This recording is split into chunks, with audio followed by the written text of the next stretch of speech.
Hi, everyone. Welcome to this special session.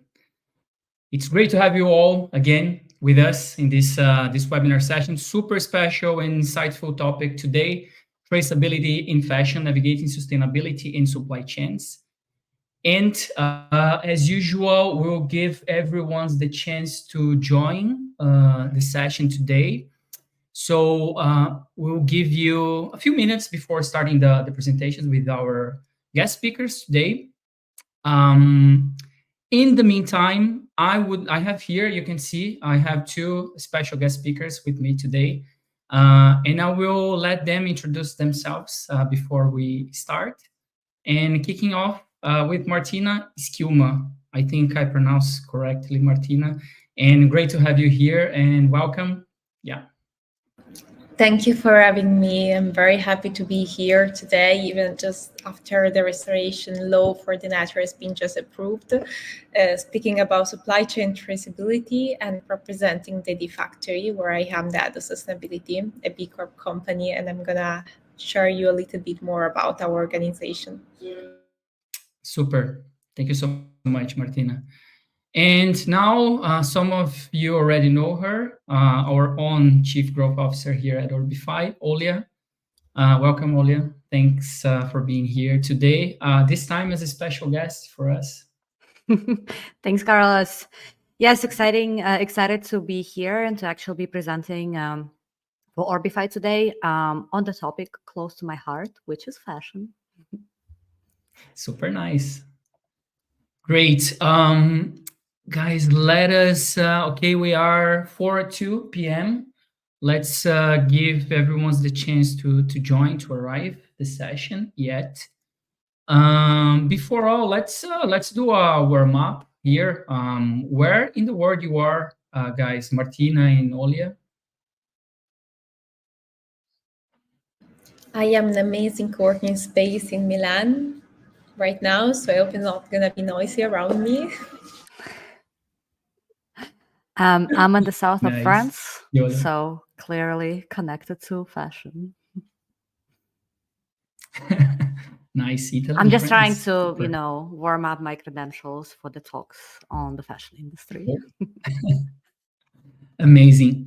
So, all right, guys, I will just explain briefly to you how will be our session today.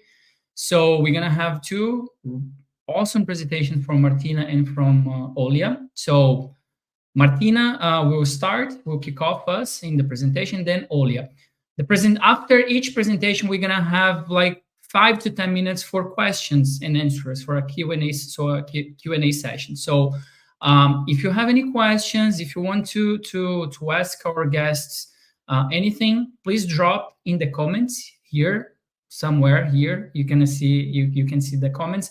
Drop the questions and we're gonna read it live, during the Q&A session. And before we start, just one last thing here.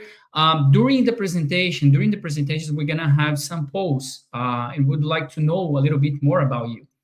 And let me share with you guys, this time we're gonna do a little bit different than we usually do, because we are live also on LinkedIn this time. So I'm gonna share in the screen with you guys a QR code. And this QR code you can scan with your cell phone, and you just open another tab here in your screen, and all the polls will appear there. You can engage with the polls right there. This is the QR code. It's on the screen. So you have the chance now, or you can see also that the QR code is here on the top right of your screen. You can also see the QR code here. And just to start, let's release the first poll of the day. And I will put the poll here in the screen. You're gonna see, but you need to answer the poll in the link. So, what best describes your company's role in the fashion industry? So please engage there.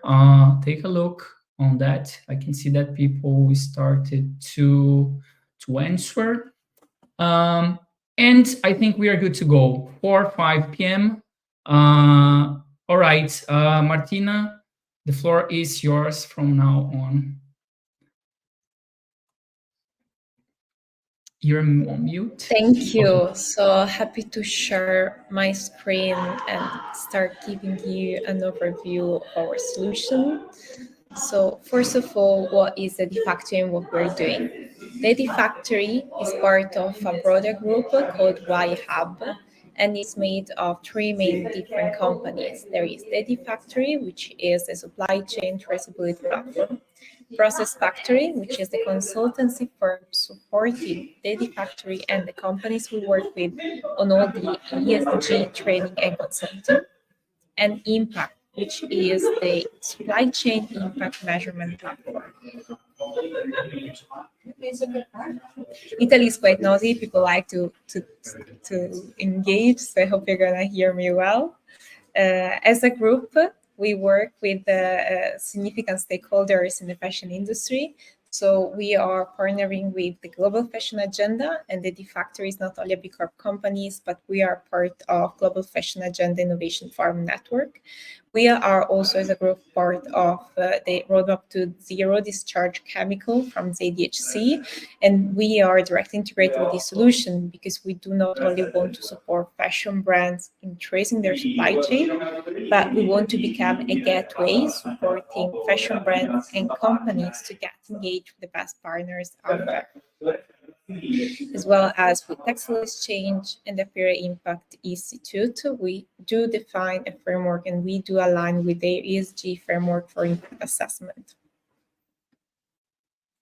Just to say briefly, our broader network, YAB, worked with over 50 different brands. We've mapped over 80,000 suppliers, and we have more than 3,000 companies that we engage with us daily using our platform in 22 different countries.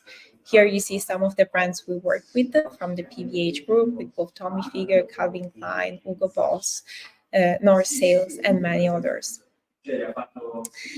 Just happy to share with you a breaking news. So actually, just last week it was announced that we are new investors, part of our corporate structure, including Matteo Marzotto, Brunello Cucinelli, Claudio Rovere, and Federico Marchetti. So they do all represent the fashion industry, the fashion supply chain made in Italy, as well as innovators in this field, and we're particularly glad to have them on board because that represents for us that sustainability and the sustainability transition is not something that is going to be a quickly lived trend, but it's going to be there to stay. So the Factory. The Factory is a supply chain platform. It's a software as a service solution that, through the creation of a unique digital passport, allows fashion companies to gain end-to-end transparency over their global supply chains. Why do we need traceability? I think that to answer this question, we need to start from the legislations and looking at how legislations have evolved in the last year since 2022, going right now, looking at how many new legislations are out there. All these regulations require to use and increase customer and also constantly increase the number of stakeholders that you have to engage in order to be able to trace not only the products, the materials, but all stakeholders that make up the production process.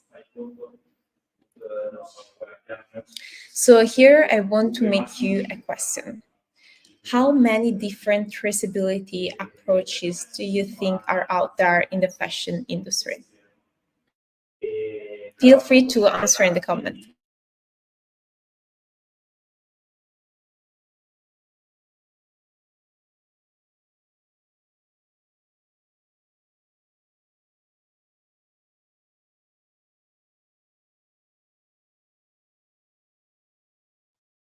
I can see 112 here, B2, maybe. 18. What else, guys? Let's see.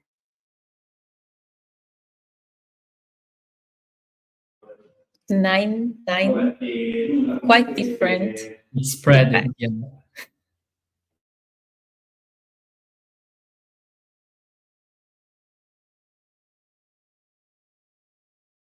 I just wait for having few more.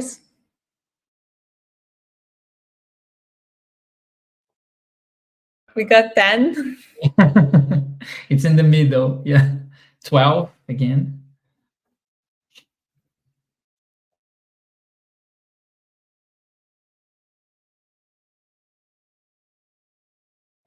But it's nice to see that everyone says something completely different, So it's quite confusing when you get to the point and you try to answer the question, how many traceability approaches are out there? And I think it's quite similar to the question, how many sustainability approaches are out there? You cannot really define one way to do it or one way to behave to be actually, let's say, responsible rather than sustainable. And the same thing works for traceability. There is not just one method that fits all, because it depends on what you want to trace, depends on how many stakeholders you want to trace, it depends on the industry you're working with, depends on the countries you're working with. And so you see there are so many legislations out there that require to adopt traceability method, but there is not one single solution that can work for any different industry and any different sector. So I'm happy to share you the answer. The right answer is 18. And I'm going to explain you why. And I'm quite confident if you go out there and you ask anyone, everyone will reply with a different answer, because similarly to sustainability, there is no actually legislation that clearly states what's the definition of sustainability. In traceability, there is not just one single definition that defines what you need to know about a product to say that the product is traceable. So anyone can say the product is traceable, providing its own information, but there is no clear standard saying you need to provide all this information. What is quite clear, looking at how the industry is evolving, and what I'm providing you is an example of what today the companies are doing out there, trying to map all possible solutions we have been able in the last 20 years to screen among the different players we work with and we collaborate with.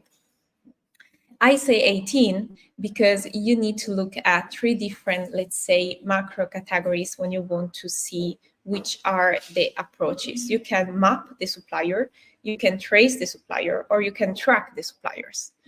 That depends on which questions you're asking them. So if you map the supplier, you just want to know only who is working with whom. So just looking at the name of the stakeholders. While if you want to trace the supply chain of the product, you're not only saying who works with who, but you're also asking what. So you're looking at the documents that provide you the evidence of the transaction between the parties. And that methodology is quite renowned as the most popular one, which is the chain of custody methodology. Last but not least, it's the tracking. Tracking is going even beyond simply collecting documents, but it's actually trying to figure out a way to have real-time evidence on what is happening on the production side. So you can track your own production. It's not simply having documents. You have real-time evidence of what is going on. Again, you can start from different points. You can start mapping, starting from the product. You can start from the material, or you can start from the fiber. And that works with all these 3 approaches: mapping, tracing, and tracking. Then you can decide which direction you want to map, trace, and track the product. Can be forward, can be backward.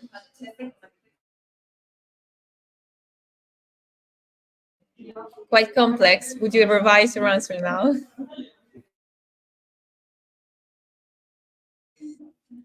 Now I share with you practically how these approaches can be deployed in the supply chain.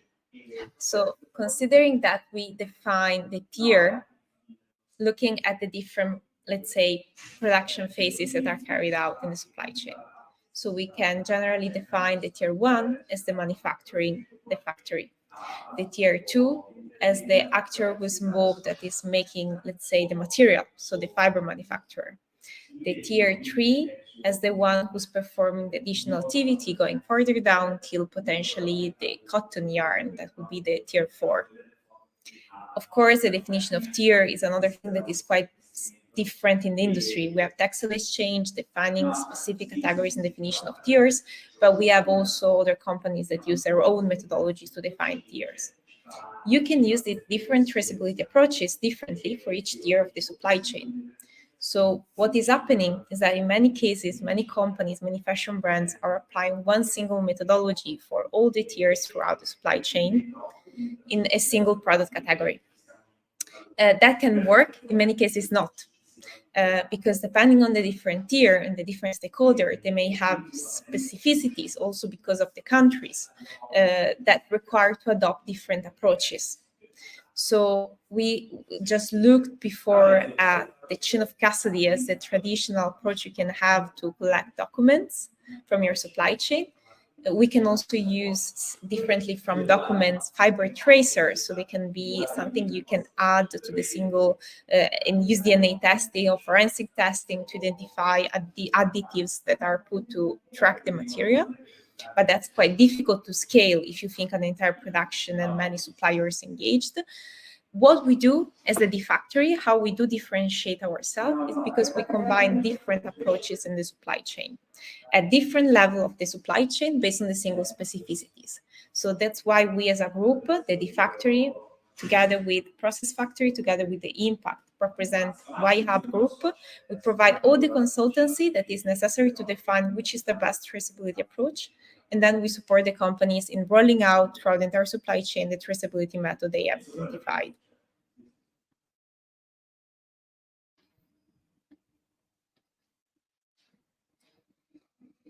If it was quite simple at that point, I want to complex it a little bit more. So because there are different stages of doing that. Traceability is not only about collecting data. You need, yes, to collect the data and define the best approach to collect the right data and which data you need to collect. But you need also to then progressively work with the suppliers to verify the data you have collected, ensure data integrity, provide integrations, because in many cases, these suppliers are tracing different activities during the production based on different frameworks. So just make an example. If you work with a certified material, then you have a certification body that is providing documents that material has been certified or that is somehow compliant with the requirement. You need to engage the verification body in the process to check the correctness of the document as well. And that's something that is taking time in the industry, because in many cases, different providers, different standards are not already aligned between them. So we as the D-Factory, and together with the group, are working with the main organization of DAR. I showed you some of them, and we're aligned with these main methodologies, such as ADHC, the Carbon Leadership Program, Science-Based Target, Textile Exchange, because our broader aim, is to provide support not only collecting these documents, but providing the right integration for those companies that are using our platform to verify the document through the third-party verification. And then it's about continuously updating this information, because something is the theory, something is the production. You can assume your supplier is buying from somewhere, but in many cases, because of that stock, leftover, production lead time, and any issue, the production may change. So you need to implement system to continuously update this information. And again, we are just yesterday, very important legislation for natural restoration has been approved with the aim to protect biodiversity. And for doing that, we need to be able to track and have information available, also providing them to the people that are buying the product to know where it comes from. And for doing that and being aware not only of where the product comes from, but what's the impact of that production on that specific geographical area, we need collaboration. And I think that traceability is all about collaboration. So that's why I'm here today with Orbify, as they are going to present you how they perform the deforestation risk assessment based on geospatial data and AI technology. So we, as a traceability provider, our role is to support companies in defining the strategy and providing them the tool for collecting all the information they need for being compliant and for internal purposes, and also for being able to report externally on these activities. But on the other side, a key activity we have to perform is to define and deploy the right partnership and collaboration to support these brands in assessing all potential risks involved in their supply chain. And so being able to report this information outside, such as supply chain evaluation, ESG rating and improvement plans, and risk assessment, or all what concern the documentary completeness for legislative compliance. Few just dashboard to see you how the solution works. We have a dashboard that provides evidence to the brand real time for all their PO, how much this data and information are complete based on the specific data set they need to fulfill and collect from the suppliers. Here is an example of a project we deployed with the Tommy Figure, as they wanted to also provide information to the customer about where the main production phases were carried out, as required by the French JAC legislation. They provided, by scanning the shoe and the QR code on the product, information about where the finishing, assembly, stitching, cutting, and raw material process were carried out. And people were able to navigate the map and actually get insights about the single factories where the product was made and manufactured. Here I show an interactive video of how the experience looked like. So by scanning the QR code, you see information about the main commitment and product. Looking at an interactive map, that people can simply click on the product and look into the facilities where the production was carried out. And I want to stress the fact that these information are not made and filled for marketing purposes, but they directly come from the operations. So it's actually through a tag that is applied on each single material and scanned by the factories that we are able to trace each PO and provide information on the product. And that's very important, because if we look at a marketing campaign, we would rather think that it's just one single SKU that has this information, just one single style, just one single collection. While if you think at being compliant to legislation, the purpose is quite different. We need to provide this information for every product. And we cannot do it if we don't have, let's say, a system in place on the back end that is supporting us and that's integrated with the main management system I'm having as a corporate to provide this information.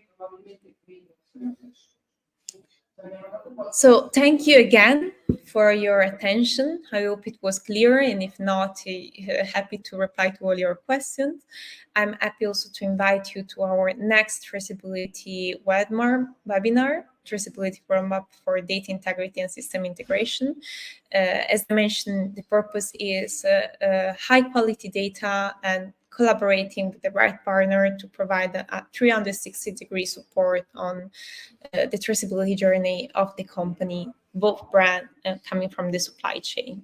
So I hope you can join us. Thank you.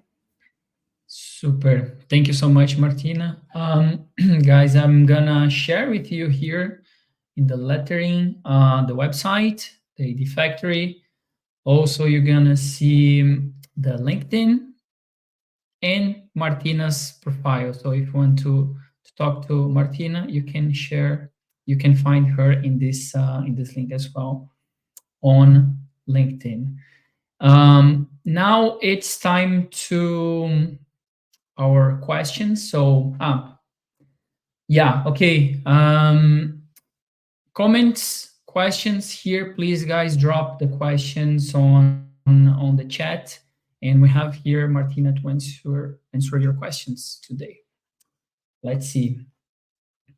Also, you can see in the comments that Chiara, also from the ID Factory, just shared with you guys the the link for the webinar that Martina just mentioned. Okay.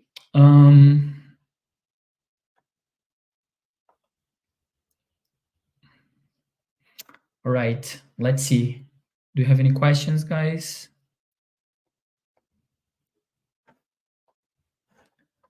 Let's see.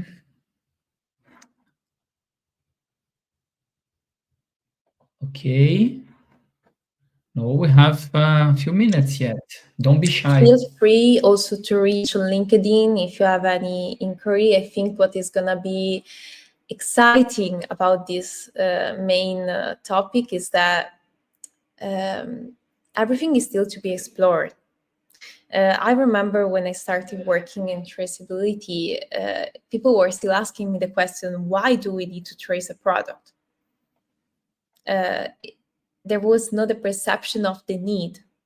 Right now, we see that to comply with almost any legislation of the EU Green Deal, you need to provide the data to sustain the claim you're making on the product. So there's not going to be any sustainable product without a traceable system behind and a traceable supply chain. So I think what is interesting getting into this topic is that it's not about what I know, but it's a matter of trying to understand what I don't know about the supply chain, what I don't know about the product. And I think that's going to mark an industry shift because companies that have been doing business in a certain way will have to make internally some questions they never wonder themselves when even deciding which supplier they want to work with. I mean, they're going to have to ask new questions to the suppliers they never used to make because there are new requirements they need to comply with. And this is coming in the EU, but it's coming also in the United States. And we are seeing it's going to come more and more. So I hope you're going to get into that topic. It's super nice. And by the way, we have one question here, Martina, from Nana. What measures are being put in place to curb fashion waste? So that's a very interesting question. The main interest so far in traceability is about product traceability, not waste traceability. But if we think about post-consumer waste, so once a product is sold, now there is a new legislation, which is the extended producer responsibility legislation, that is asking companies to be held responsible also for managing the end of life of the product. And that's very important because that's internalizing a cost that before it was not considered from the company. So overproduction is going to get more expensive. But at the same time, we're seeing from the traceability industry an increased interest in tracing not only the post-consumer waste, but the pre-consumer waste. So all what is linked to the supply chain waste, leftover, dead stock, scraps, or the in-sold inventory from the brand themselves, because they need to figure out a way to reduce it. And once they make it, to recycle it or define what's the best circular destination. And we are working, collaborating as part of the expert working group of CIRPAS on the ESPR, which is the eco-design legislation from the EU. And that's when this gonna come is gonna be clear for the companies how to handle that. But today it's not clear how they're gonna handle their waste. Super. Thank you, Martina. So, guys, if you have any questions, drop in the comments. We're going to move to the next presentation now. But if you have any other questions, we can go through these questions in the end of the next presentation, or this presentation. And before we go, just a quick reminder here, please take a look here in this QR code in the screen. We're going to release the second poll of the day here. Just go there and answer, and now we can move forward. Olia, yeah, stage is yours. Okay, super. Right. Thanks so much, Martina, for setting the stage for your presentation. Hope everybody enjoyed it. And now let's dive into the exciting world of the satellite imagery. Imagine a world where every piece of clothing that you're producing as the participants in the apparel industry, so every piece of clothing has a story of sustainability and ethical production. That's what we're here to explore. Excuse me. Picture this. Every year, over 200 million trees are cut down just to produce textiles. That's an equivalent of stripping entire forests to clothe us, basically. As we move towards 2035, which seems to be kind of far from now, but honestly, it's gonna hit us in the face like a wall of bricks, the demand for wood pulp is set to skyrocket by 15 million tons.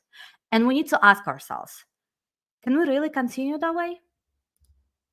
Hope everybody's asking that question right now in their heads. Sustainable fashion is more than just a buzzword. It's a movement towards creating clothes that respect the planet and its people. Think of clothes made from organic cotton, recycled materials, and natural dyes. Imagine garments that tell a story of fair wages and safe working conditions. This is truly sustainable fashion. But what about sustainable sourcing? Sustainable sourcing is like being a detective, kind of. We track down suppliers who share our commitment to sustainability. And it's all about transparency. So basically, knowing exactly where and how materials are sourced, reducing carbon footprints, and ensuring fair labor practices. Now, you're probably asking why all of this is needed. Well, let me share a startling fact. In 2020, almost half of the fashion industry supply chain was linked to deforestation. And obviously, I'm not even going to go into why this is important, but picture the Amazon rainforest teeming with life, and then imagine it being cleared for fabric production. We must change this narrative. Even though fashion industry is far from being the first contributor to deforestation, it is actually agriculture, which infamously, I think, contributes to about 80% of the entire deforestation. Fashion is still not far behind it. And what is it that needs to be done about it? Well, to tackle this, we need traceability. So basically what Martina was talking about, the ability to know the journey of every material. And transparency is key here. We must openly share our sourcing and production process to build trust and accountability. And imagine being able to see the entire journey of a piece of clothing from raw material to finished product. Companies like ID Factory enable this really well. And, oh, excuse me. I think I skipped a slide here. Sorry, I'm trying to juggle between multiple screens. Oh, yes. And where does the satellite data come in here? Satellite data can be, without understatement, viewed as a game changer. It's like having a bird's eye view of our planet, helping us monitor land use changes and detect deforestation without having to send people to the ground and rely on their word. This data is undeniable and really reliable. This technology ensures that we can verify ethical sourcing and track environmental degradation in real time. All of this can be, kind of like free will at some point, but there is the last point that comes into play, which is compliance and legislation.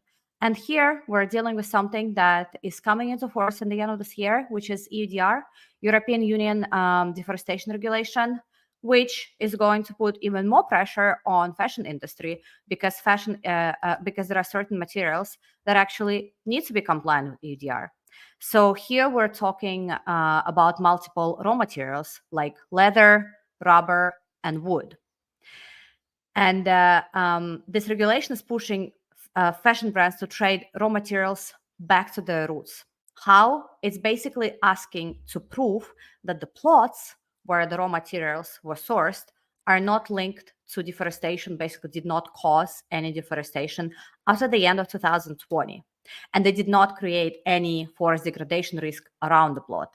How can this be done? It's mandated in the articles of the legislation that it can be done through satellite data and needs to be done through satellite data. Companies that are importing or exporting either the raw materials or the goods that are made from them into the European Union or out of the European Union need to conduct due diligence process and collect geolocation data to prove that their materials are deforestation free. So whether you're a trader or operator, under the articles of this law, this is what you're supposed to do. There are some exceptions in the form of how much of this due diligence needs to be conducted for smallholders. And this is something that you can actually learn in our latest guide on EUDR that was published on our LinkedIn page, since I think most of you are watching this through LinkedIn. So you can check that. It's a helpful a few pager guide. Yes, thank you, Carlos. I recommend you get it because it's going to be your guide for how to deal with this regulation if you're not familiar yet. Finally, how can Orbify assure sustainable sourcing? So on this slide, you're looking at what we call risk assessment. It is an automated process that happens on our platform when you upload your plot or your supplier's plot, whether you're a buyer or you're a supplier. So when you upload the polygon, this is the orange figure that you see in the middle of the map, which can be done in various formats. You will get the automated analysis that shows whether or not this plot was the forest beforehand, so we can check historical data. And it also shows if the plot has caused deforestation around itself. It also gives you an automated score, which can tell you of how likely your supplier or your own plot to be compliant with any of the anti-deforestation regulations. Now, we can also address the changes in the land use. For example, on this slide, you're seeing how different land classifications are being recognized on the platform. And you can actually see it in the historical development. Namely, on this slide, the data goes back until 2016. You can actually play it out in the interactive way to see how land has changed, how land use has changed, and you can see whether or not the activities of your own plots or your suppliers have caused significant changes in the land use or in the land categories, and if it caused any land degradation. Next one is identifying of whether or not the plot is located either at the boundaries or within the indigenous territories. Like, for example, on the screenshot on the right, we can see that the plot is actually located in the middle of the indigenous territory. Now, whether this is legal or not, it's not the question that Orbify can answer. This is something that you're supposed to know if this is your own plot, or you can check with your supplier if whether or not maybe the local indigenous people, the local tribes are somehow involved in the production, or you're just simply occupying their land.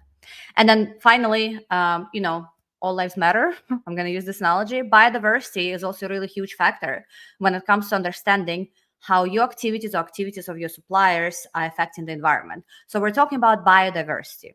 So on the right, we're dealing with the human life. On the left, we're dealing with the animals, birds, and other animal species.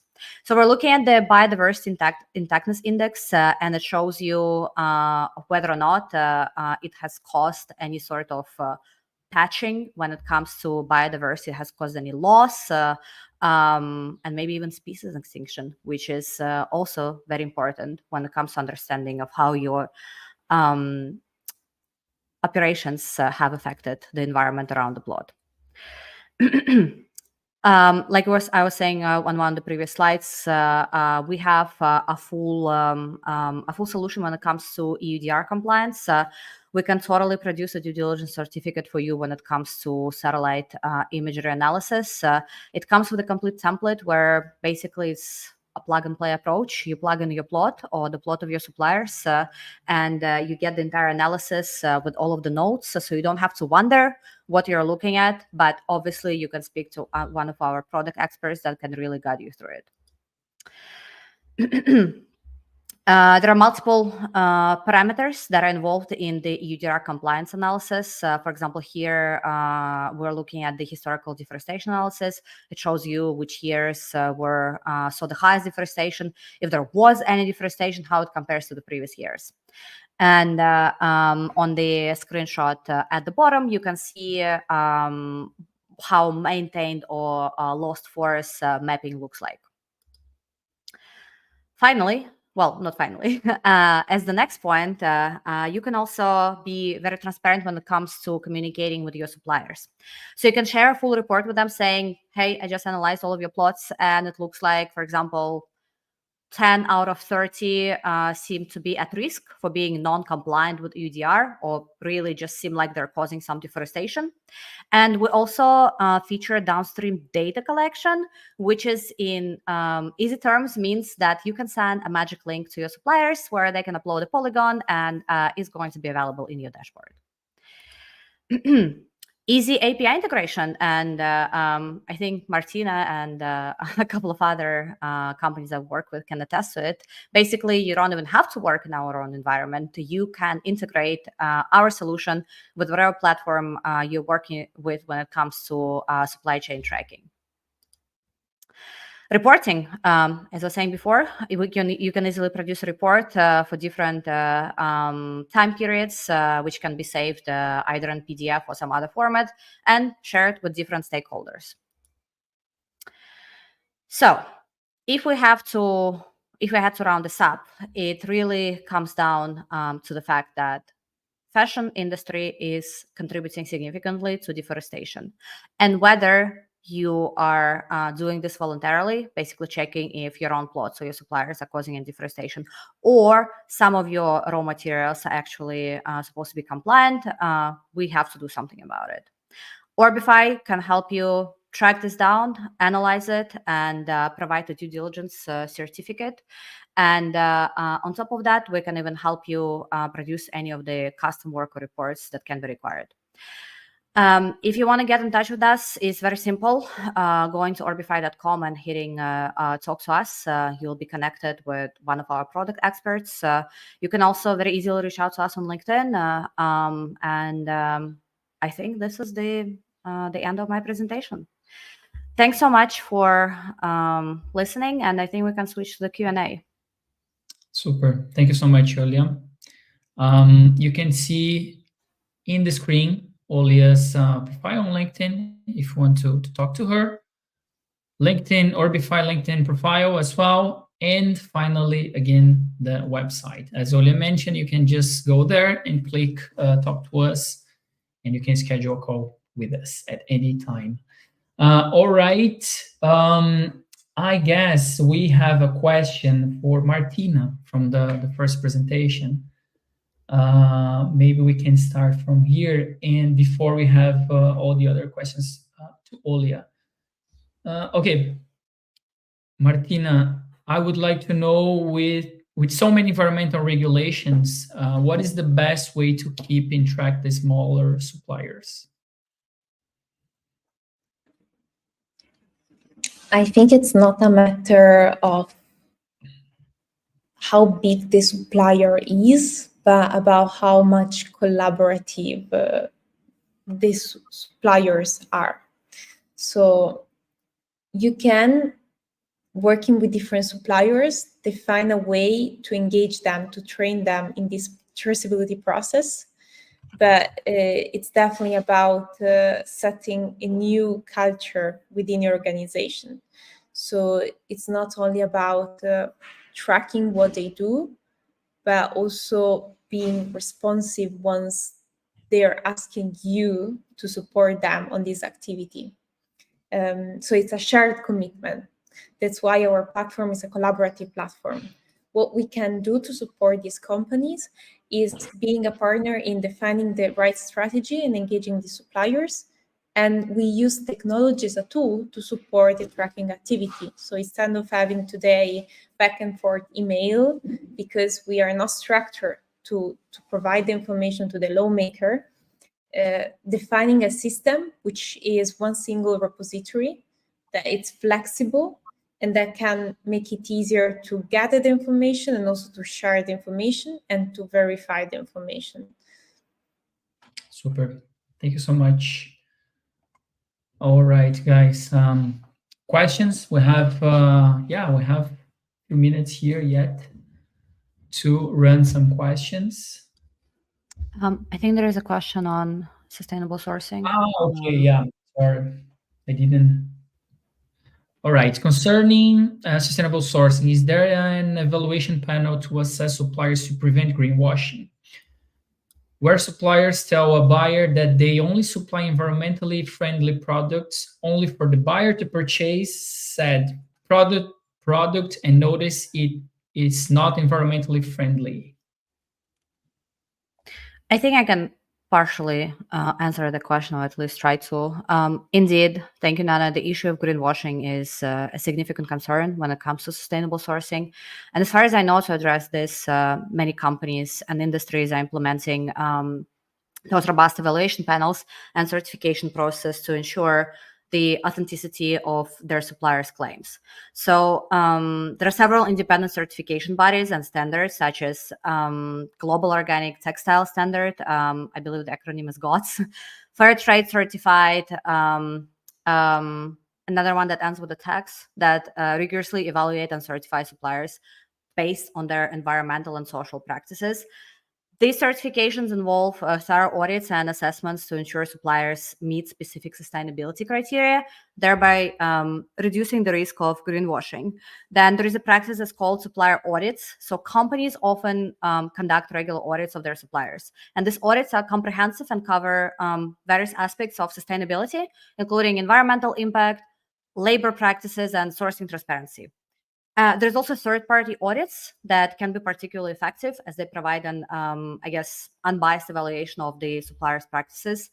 And then finally, there is use of technology. Advanced technologies like blockchain and, of course, satellite imagery, as mentioned in the presentation, play a very important role in enhancing transparency. These technologies can track and verify the origin of materials, ensuring that the entire supply chain adheres to sustainable practices. So as I was saying, satellite data helps monitor deforestation, land use changes, providing verifiable proof of sustainable sourcing. There's also something that's called crop verification. It's not available for every, material or crop that is being grown, but it's also a source of traceability. So basically say, you provide us with this geolocation. Indeed, it does look like you're growing cotton. And I think it's all the question of continuous monitoring. So it's not the matter of doing the report once a year and then forgetting about it. It's a matter of really making sure that your suppliers are not gradually cutting down the forest around their plots, and then you only noticing it only at the end of the year.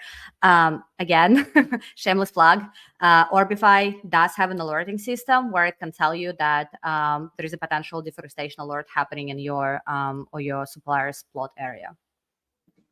If I can add one thing, I mean, you outlined almost everything, but one personal consideration is that I realize it's very important when you work in traceability is that certifications are not enough, but as any tool you're going to use is not going to be enough if you don't define what you want to have, what you want to source. So sustainable sourcing can mean anything. If you don't, you as a company working with your supplier define which are the rules you want them to adhere with, and you don't support them keeping track on all this, you're never going to be sure about what you're buying. And also certifications, they are based, as Oya was saying, many cases they are based on audits that the supplier make themselves. So that's not sure, that's not guaranteeing you all the subcontractors, all the different transactions happening, because the problem of fashion is that it's not designed to be sustainable. It's not designed to be traceable. So it's really about defining the key rules you want to strictly adhere with in reducing the risk and mitigating the risk of your supply chain. Super. Thank you so much, Martina, again. Guys, any more questions here to drop? If not, let's say like 5, 4, 3, 2, 1. Okay, guys, do you have any final Sorry, statements? Carlos, I think I Yeah. got a question in a separate Okay. chat. Okay. How do we ensure data integrity? I'm actually gonna bring Will on stage, who is one of our Earth observation experts. Will, would you please speak to how we ensure data integrity? Yeah, so all the data sets that we use, or the majority of them, are open source and peer reviewed. So they've gone through, rigorous scientific analysis and testing, and then the proprietary data sets that we have, we also test thoroughly in-house before they're available on the platform. So that's essentially how we ensure data integrity.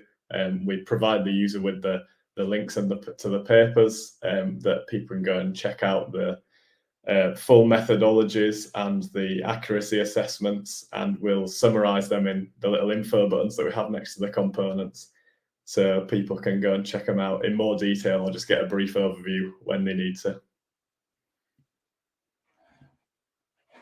And I think that integrity is a key aspect also when you work on traceability. So from our side, what we do, we try to always work with the data verification bodies or with the auditor themselves or the test lab, if you think about the chemical test you're performing on a material, because anyway, a blockchain, for instance, is not the solution if you have not verified data and you're not ensuring data integrity. You're recording and saving something that is wrong, it's gonna stay wrong in the system. So system in data integration, collaboration, and data validation is key also to ensure the data integrity as a whole. And if you want to sign to our upcoming webinars as well, we're gonna go more in detail on the data integrity side from the D-Factory. All right, and we got one more question here. What materials, apart from rubber and leather, is subject of EUDR in fashion industry? Who wants to take this one? Well, timber itself, because it is being used to produce various synthetic fabrics like viscose and multiple others. So maybe Martina wants to develop a little bit more on that, but this is as far as we know. So actually, from our side, we're not a legal consultants. So I'm answering to the question related to the legislation side, but we are a supply chain traceability platform, a software-based solution.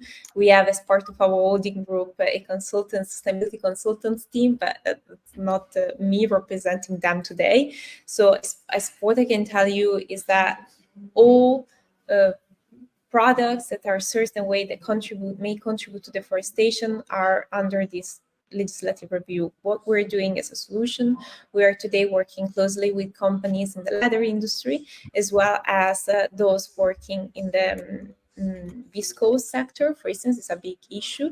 And also companies working for the packaging side are under scrutiny for this purpose.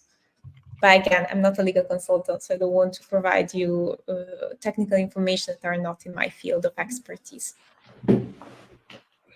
We do know that wood-derived products do fall under article of other products under EUDR. So if you're dealing with textiles derived or produced from cellulose, which is viscose, rayon, lyocell, modal, and cupro, then you would need to produce due diligence about the suppliers of those of the raw materials. Okay, one more. How do you help with the due diligence process for EUDR? Will, do you want to take that? Yeah. Okay. So we have the template on the Orbify platform, which analyzes forest and deforestation within a region. Obviously, that's the main component of the regulations, is to assess deforestation, but it also assesses, the country risk. So the risk of producing commodities within a country. So we'll estimate sort of the country risk, with regards to deforestation, and we also have a risk assessment section, which Olia demoed in her presentation, which showed you, sort of what are the dominant drivers of deforestation within a region, and what is the deforestation like around the plot of land that you have. So not necessarily just looking at the plot of land itself that you're growing the commodities on, but what's happening in the vicinity of it, so we can get a better picture of what's happening in the area. And if I can add on that, I think that Orbify and the D-Factory support on the due diligence process on two different aspects, activities. One is Orbify, once you have the geospatial data to identify the region, while what we do as a D-Factory, we support the company to identify which is the region.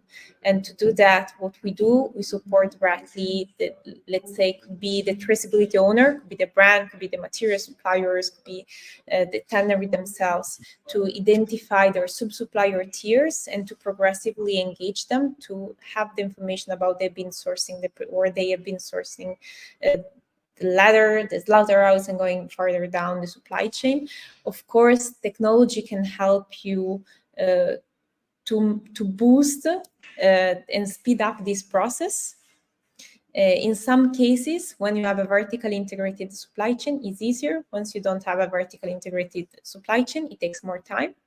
So the due diligence activity is, for us, all what concerned defining all the steps, going through the onboarding process of all the suppliers, supporting them in the journey, and then having a third party also validating the data they collect in order to being able to provide to satellite data providers like Orbify the geographical location for the deforestation assessment and risk assessment.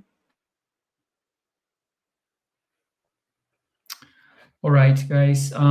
Any closing statements? Martina, Olia, Will?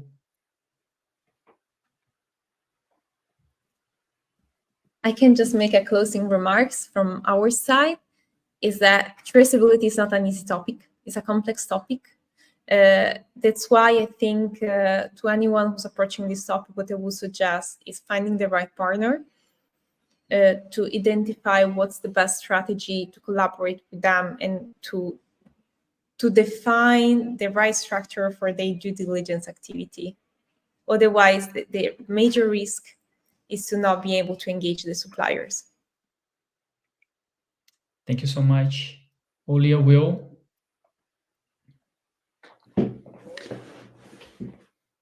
Oh, you go first.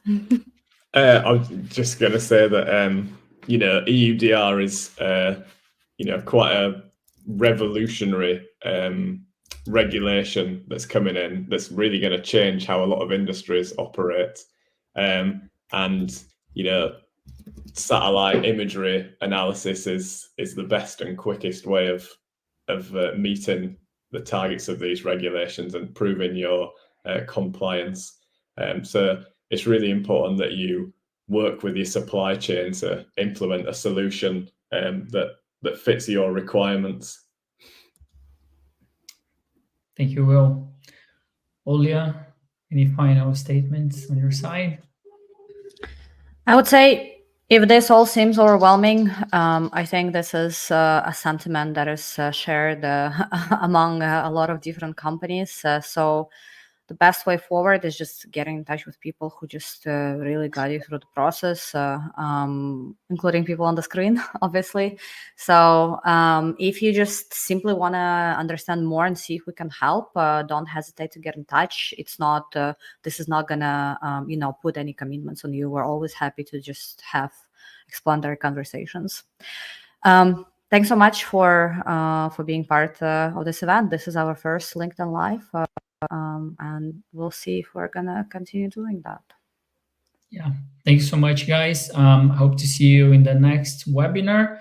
All of you guys will gonna receive the recording of this webinar afterwards this week yet, and also the presentations that we showed to you today.